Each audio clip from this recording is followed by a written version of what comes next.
pastor friend of mine showed me this. I thought it was good. This is what Paul is talking against here. He's talking about this idea that life starts with me. This is every teenager. Okay. Tough crowd today. Anyway, so this is also every world religion, by the way.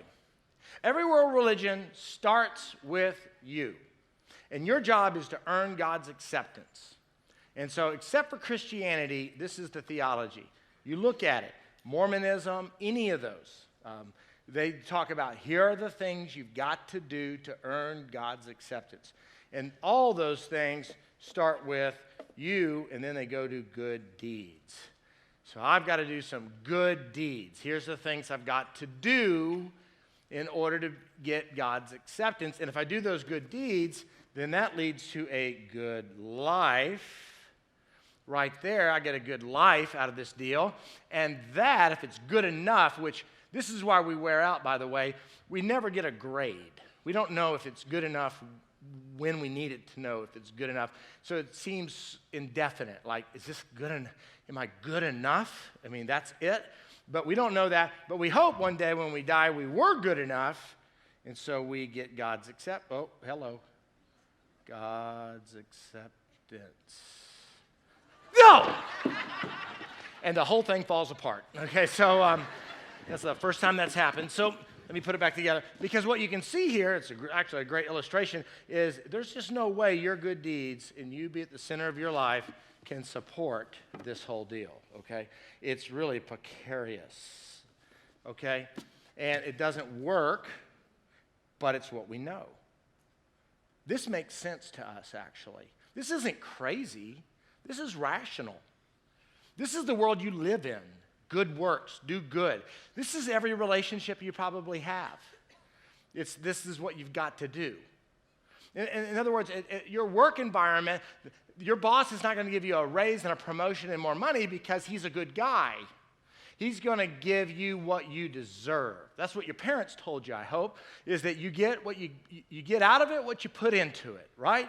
And you get what you deserve. And there is no free lunch. And we grow up in this performance-based system that is in a fallen world, the only thing we got, and we try to take that and we apply it to our relationship with the Father.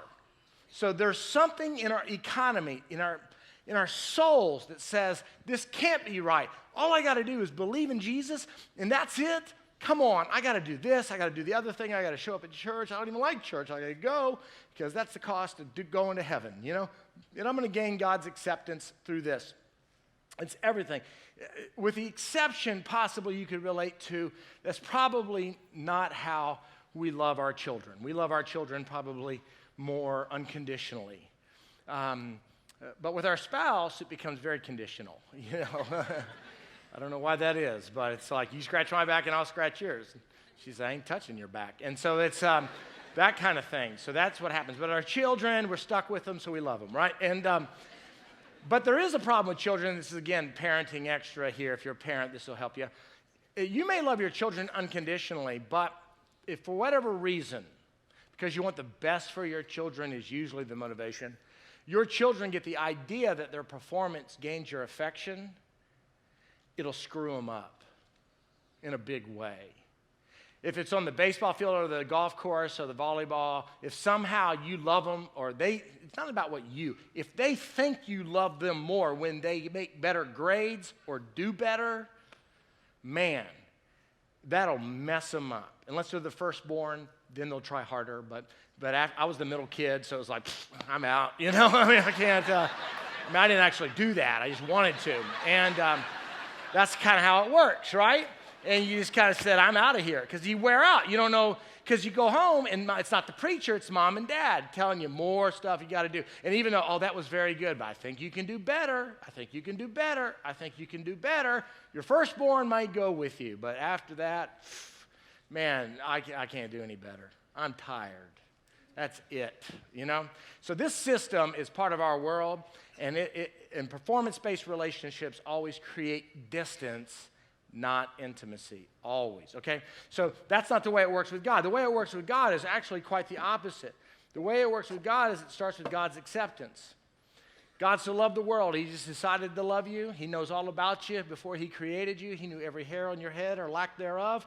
And he said, I love you. And it's not about your performance. It's not about your moral code. It's not about your self-discipline. It's not if you're a smoker or a not smoker. It doesn't matter about all that. I'm just going to decide, God says, to love you because I'm God and I created you to have a loving relationship, so I'm going to love you. You can't do anything about that. So that's where it starts. And what that happens is when you discover that, it leads to this good life of freedom. Man, you're not no longer trying to earn something on a performance base. You're experiencing freedom. And man, it's invigorating. It's like it's compelling. It's like, man, when you're loved like that, it just changes everything about you. You just feel so undeserving that it compels you.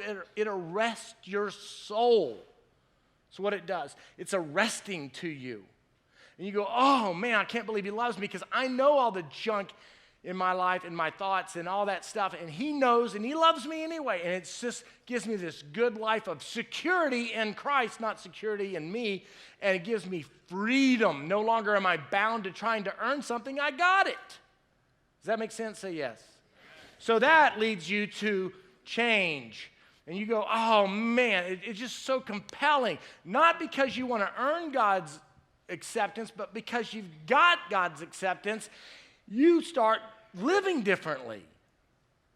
You start doing stuff differently. You start valuing things. You don't look at your money the same. You don't look at people the same. You don't look at the poor the same. You don't look at those that are hungry and marginalized and suffering injustice. You don't look at life the same anymore. Why? Because God's accepted you and loved you on a basis of grace. And so you start living this way, and it causes you to do these incredible things that aren't like you at all. But they're a lot like Christ. And at the last is you. I mean, look at the size and the scope of this thing. It's totally different now. It's not about you at all. It's not about me. This is about God and his acceptance for me. No longer are you carrying the weight or trying to balance life eternally on your shoulders. It's not like the backpack of moral code that you've got to keep in order that God might accept you, that you can be pretty good. This is freedom, y'all. This is grace. This is a scandal because it doesn't fit into our culture or in our world or in our thoughts. This feels unfair or irresponsible. And some of you are even saying, well, you mean you can believe that Jesus died for you and just do anything you want? That's the scandalous part. It's the idea that you've got a freedom to choice. Here's what I really believe. If you really get a hold of the idea that God loves you and accepts you the way you are, you'll never be the same. Never, never, never be the same. It changes everything about you because you're so blown away by the gift of his son, Jesus, that it changes everything about you. I don't think that you really experience God's acceptance and then just go off and do whatever you want. I think you experience God's acceptance and feel so touched by it, so loved by it, that it revolutionizes your thoughts, your values, your worldview, and eventually your behavior. This is humbling. But when you put everything on you and reverse the order here, this creates arrogance. It's the story of Mary and Martha in John chapter 12. These two sisters, Jesus came to eat dinner with them, and Martha was just serving and working and doing all the dishes and making sure. And Mary wasn't doing anything. She was just sitting down, hanging out with Jesus in this relationship. Well, this is what most church people, this is what happens. Like Martha, she got mad. Martha started scolding her sister and saying, why don't you help? I mean, come on. That's what happens in churches. It's like, come on, man. There's a lot of stuff to do. Let's just serve. And all of a sudden, not only did Martha get a hold of Mary and say, come on, man, quit doing this. You know, serve. What she got onto Jesus. Aren't you going to make my sister help me? And he said, well, man, she's doing the right thing, hanging out with me, this relationship. And then Mary did this amazing thing by took this expensive perfume and gave it to Jesus in a way that kind of ascribed worth and value to Jesus. And Martha got very upset, like most church members, and said, we could have sold that perfume and given the money to the poor.